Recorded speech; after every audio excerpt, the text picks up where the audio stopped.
Hi, this is Saurabh Sharma.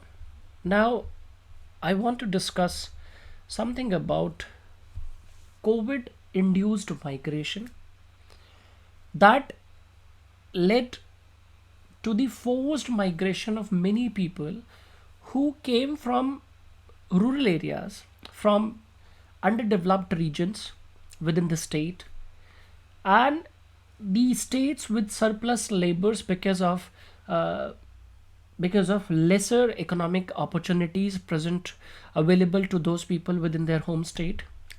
And the labor supplying states in India are mostly Bihar, Uttar Pradesh, Rajasthan, Jharkhand, Chhattisgarh, Odisha, rural West Bengal, right? And then in the or and these people are Madhya Pradesh for that matter, and these people are making migrations to the labor what say, like labor absorbing places where either industrialization is at a very high level, the economic development activities are abundant in abundance, and the green revolution states like Punjab, Haryana, that are absorbing the agricultural laborers from these states. So the out migration, in migration, pull migration, push migration, forced migration, and attractive migration, all these concepts of migration are present in the country. In this context, these people are just making themselves available to transport themselves from one state to another in search of better economic opportunities.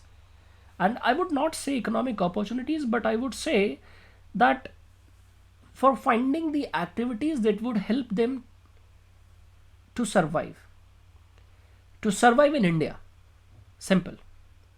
Because economic opportunities like are generally considered like white collar jobs, and these people are not even doing the blue collar jobs. These people are just working, and that is not accounted as jobs what these people are doing. And this is an irony that even after 75 years of independence, India has the largest pool of such people, where almost 30 to 40 crore people are still counted as laborers, right? Laborers.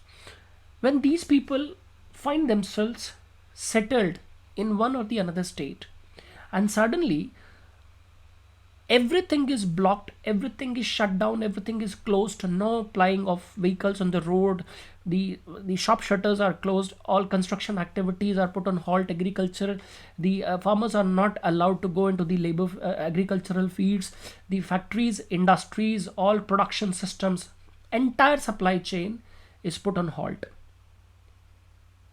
One important component of this economic system presently working in India are these laborers, those you can see on your screen. These are just few who are making a palayan, a departure from probably the temporary place of staying to the native places from they would have out migrated at some point of time. We are just seeing these people on the screen. How about these people? These many people, they made big news headlines on newspapers, on TV news, print medias. These pictures. Is this picture telling you something? The question needs to be asked to you, that these many heads, these many colorful clothes you are seeing standing or gathered on one place in the wake of corona, when the corona guidelines was that you have to make distance or maintain social distance. Where is the social distance? Is social distance important for these people? Because ultimately the fate has decided that these people are left unthoughtful, or they are left beyond the scope of thinking about that what would happen to these people if a policy is announced, or if suddenly a decision is announced. These people were forced to go out from their temporary places of shelter to their native places. These people, they do not just carry their bags on their heads, on their shoulders, or in their back. They carry a social issue along with them, a social issue of poverty, a social issue of exploitation, a social issue of humiliation. And this social issue remains active throughout their life because the social schemes that are actually made or tailored for their betterment of life, for the development, are generally provided in the state or in the domicile regions where they belong to. But there, the long term work opportunities and economic activities are not that regular in supplying. So that is why they have to leave their places. Once they have left their places already, the schemes that were made for their benefits, they remain at back. They left behind. The schemes are generally left behind because there is a scope, there is a system of domicile based delivery of social sector schemes. And since these people are not living there at that place anymore because of the economic requirements or economic supplies or opportunities requirements, they have moved to another states. So that scope of delivery of social schemes is generally, they are cut off. So are the schemes in India working properly, keeping the migration pattern, the migratory people or migrating people within the consideration? Then how should we change our social sector and developmental schemes so that it remains with the people, it doesn't remain at place? Simply, if the scheme belongs to the place, then the day is not far, the entire India will be converted into Sahara Desert, and the schemes will belong to the Sahara Desert, but no Sahara Desertite was there or would be there to take benefit of those schemes, because the schemes would ultimately help people, not the places. This was the problem. The problem that these many people, when they went out, there was a sudden thrust, pressure on the delivery system of the scheme. Because ultimately, when most of these people, they were already living beyond 2 years, 3 years at another place, so the requirement and provisions for the supplying and availability of the scheme, keeping the domicile in mind, was limited to the already present in the places that the population was, it was that used to be staying in the domicile region.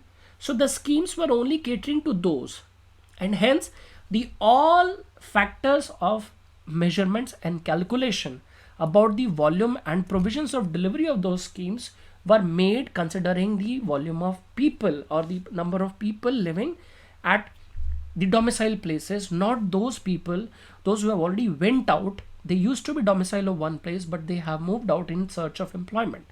But suddenly when these people have made a comeback, right, then the supplying system, the delivery system of social security schemes had actually at the verge of collapse, right? So this is the problem, that when a person is staying at home, he will get food, let's say, but would he get employment opportunities? That remains a question. Then why would he stay in that place? Because it is not about just cereals, rice and dal chawal. It is not going to help him. He needs many things. He needs medical facilities. He needs better education. He needs better livelihood opportunities. For that thing, he has to make exit from the state. So keeping these things in mind, Government of India announced the one ration card, one state, that one provision of service delivery system, so that it remains with the people. It doesn't remain at place, right? Because it was not going to serve the purpose. So this one nation, one ration card scheme is very important because the COVID-19, it was a sudden flash that actually affected millions of lives, especially poor people who had to migrate within this week from their temporary place of staying to the domicile areas. And when these jobless migrants had to move out, then it was their main concern that food and income security was the major factor. because already the provisions were vanished, because the data suggested that these many people, they now don't stay here anymore, they have moved out. Hence the government at local place, they just made changes in their registers, and suddenly that flash actually, when it came back, then they did not have any mechanism, alternatives to provide food to them. So it was community and the development sector, for example, the NGOs and the other people who were working for the betterment of the people and making a bridge with the government, they came to the rescue of these people in the provisions of medical, temporary shelters, food provisions and whatsoever. So in the long run, that became a sabak for government of India, that the one nation, one ration card scheme must be introduced, so that wherever people remains, at least the food security is not a problem for them when they are moving out of their domicile area. So this is generally the context of this issue. So in order to tackle the problem of food security, the government of India introduced this one nation, one ration card scheme that allows a beneficiary to access their food entitlements from anywhere in India, irrespective of the place where the ration card is registered. So that means if a laborer from Bihar is making an out migration to Punjab, then in Punjab also at FPS or PDS shops, he can claim the free ration card as per his entitlement according to the color of the ration card, right? Now, if you have understood the context, then the status of this one ration card or one nation, one ration card scheme is that more than 2/3 states and union territories have already completed the formalities of the scheme. Almost. So that included the linking of beneficiaries' ration cards with the Aadhaar numbers.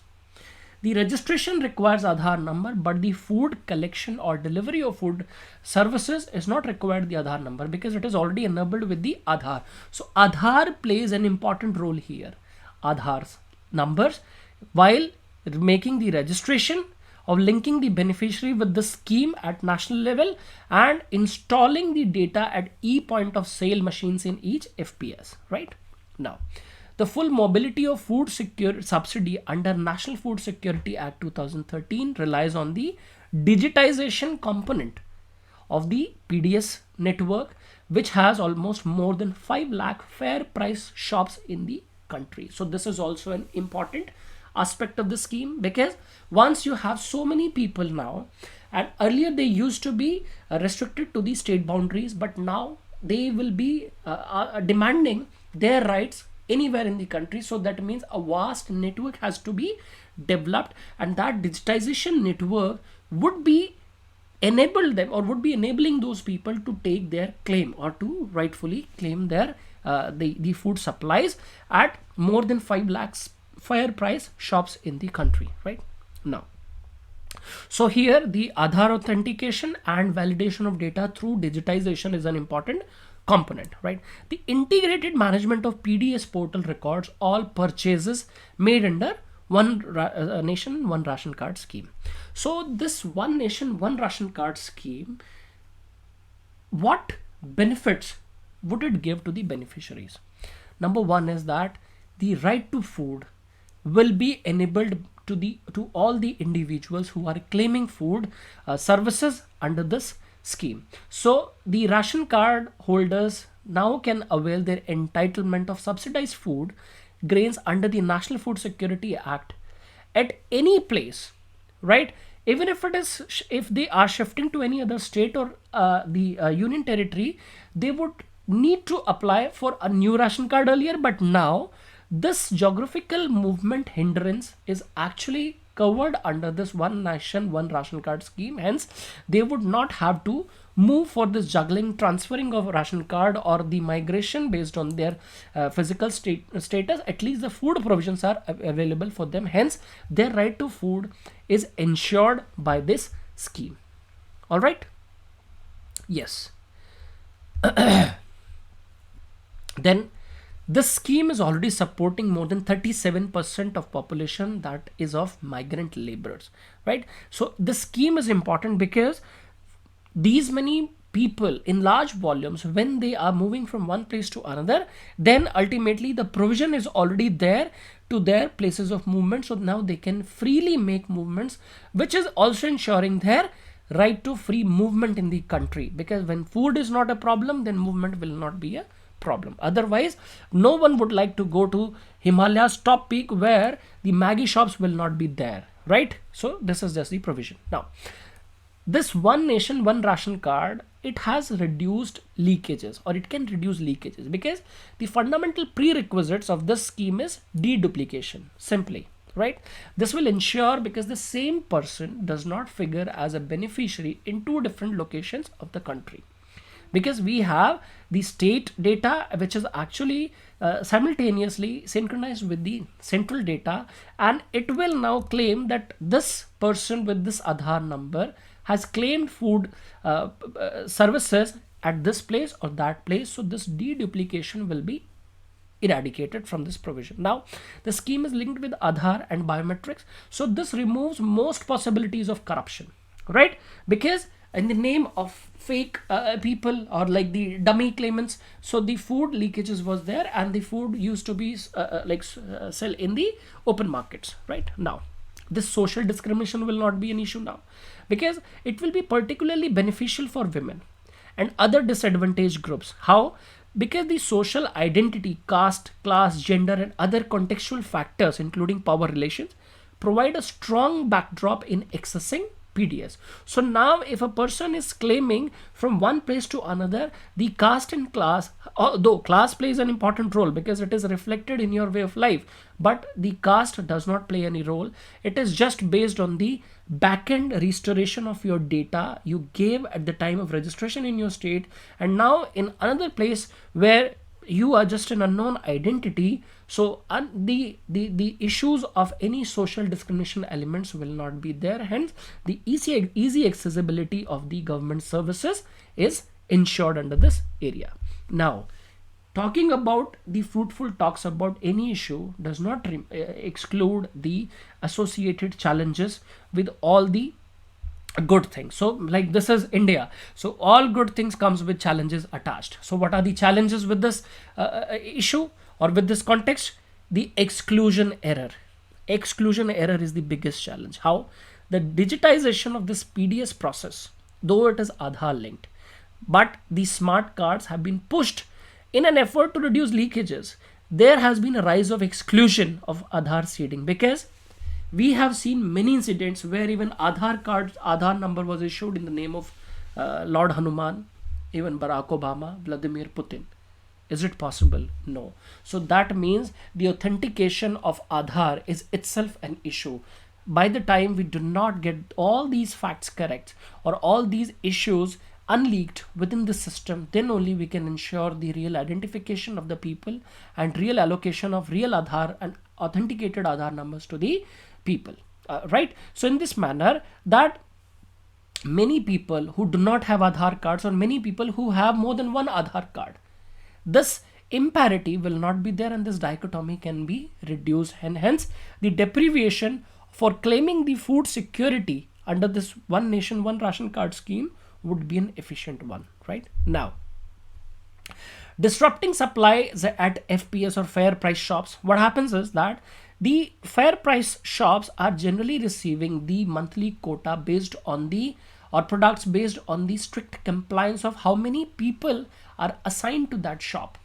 But if without any forecast that those who are making migration, there is no provision of forecast, then those who are running the fair price shops, they would not have the direct specific idea or forecast about that. Hence, the provisions of storing of food grains, provisions of storing and hiring the additional spaces, and accordingly, if they have invested in the rent spaces or rent scopes, then ultimately, if in the wake of COVID or other mass out migration of the temporary laborers, then how would they manage their expenses? So this is a problem, that the supply system, it is going to give them a foggy idea that how would they manage their supplies and demand issues, and accordingly their provisions of rents, rented spaces go down for storages and other for claiming orders on time. That would be a problem, right? Hence, the owing to migration,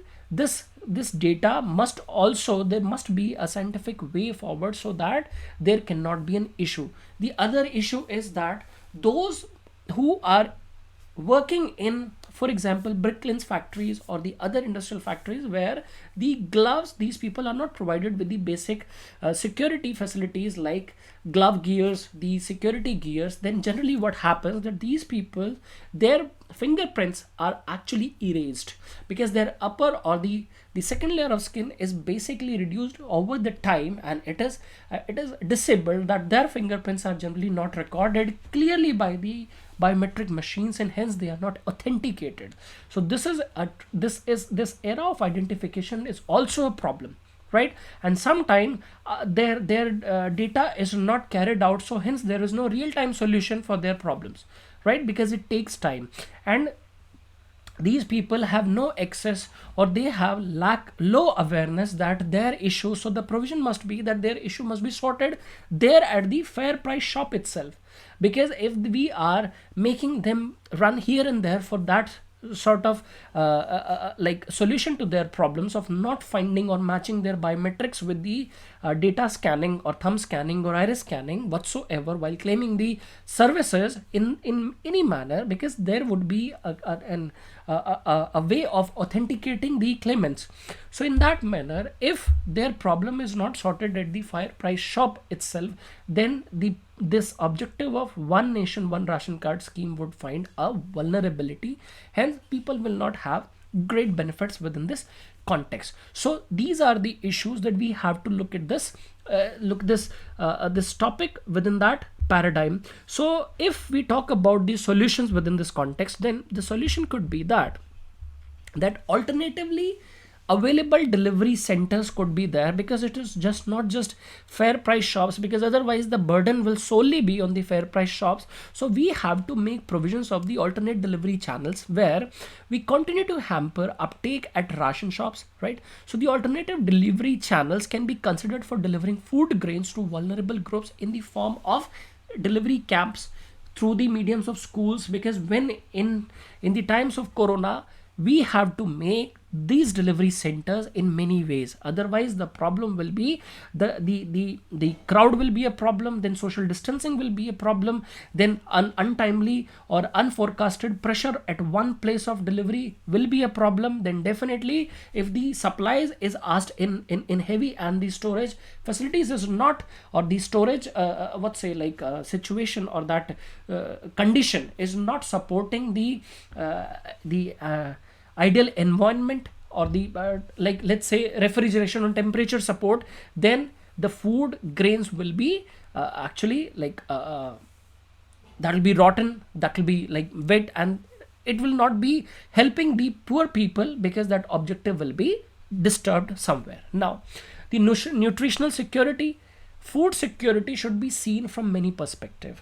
It is not just about the food, it is also about the health, and it is not just about the food security of the adult members, whereas the midday meals is also an equal component of ensuring the nutritional food security in the country.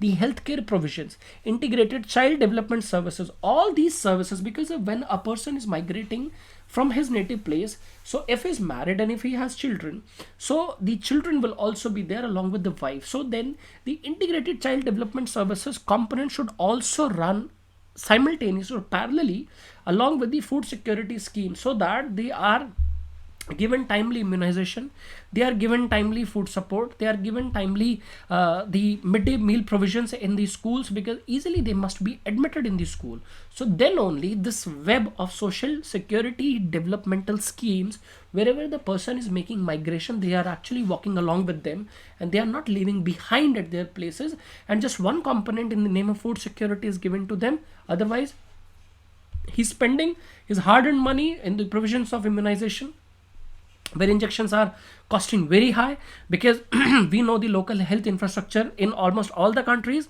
If we talk about the primary health center, it is not at all in a good and ideal condition throughout the country, so the uniformity is lacking. So hence we have to focus on many schemes that are working for all the members of the family, for their health provisions, medical provisions, their security, food security problem, nutritional problems, and their healthcare issues like immunization and whatsoever.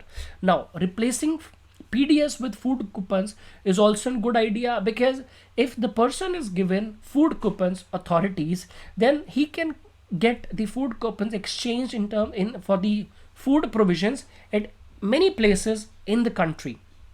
And then in the long and ultimately the service provider can actually get the coupons cashed through some kind of provision. So the food security is not only ensured at PDS shops, however the person, through the use of food coupons provided by the government of India, it is basically a legal kind of legal security and tender that will be encashed if the food coupon is cashed, or if it's exchanged for the food services at Kirana store, at any general store, for buying the rice, pulses, sugar, or whatsoever allocation that food coupon has granted the beneficiary. So in this manner, the poverty can be excluded, because we have to see poverty from many angles, not just from the migratory angle. We have to see that how after migration, at what places these services will be given. And if we are just analyzing a volume to one services places, then that will be choked and the ultimate objective will be defeated. So hence we have to create a web, an ecosystem where multiple choices, provisions of service delivery, multiple stakeholders working in those aspects are working. Then only the poverty, which is in the form, which is seen in the form of medical, education, food, and other aspects, so that could be attacked from different perspectives. And therefore the sustainable development goal number 2, that is ending hunger by 2030, in the sustainable development goals, that is having a period of 2015 to 2030, can only be fulfilled in India. So in this manner, we have to look at this one nation, one ration card scheme, and that can only, whatever suggestions we have discussed and whatever the problems we have discussed, so based on the qualitative synchronization between the problems and the solutions, we can make the problem as the foolproof plan and can implement accordingly in the Indian context. So this is about the one nation and one ration card scheme in country, which is basically providing you with an analysis in this context. Thank you so much.